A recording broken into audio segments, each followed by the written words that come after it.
হুজুর, কানতে কানতে বলছিল, হুজুর আমি 28 বছরের জীবনে ইমামতির, আজ 28 বছর এই মসজিদে ইমামতি করি।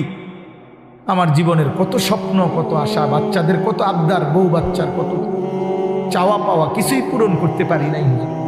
অল্প কয়টা টাকা বেতন পাই, টানা হেসরা করে জিন্দিগিটা কাটাইছি হুজুর। বাকি হুজুর আপনারে মহব্বত করি, আপনার কাছে আমি জানতে চাই আমার এই কষ্টের বিনিময়ে আমি আখেরাতে পাবো কিনা।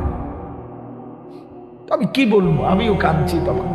হায় হুজুর কি বললেন, চোখটা বন্ধ হলে দেখবেন আপনি আখেরাতে বাদশাহ। ইনশাআল্লাহ আমি বললাম, আপনি দেখবেন আপনি বাদশাহ, আপনি বাদশাহ।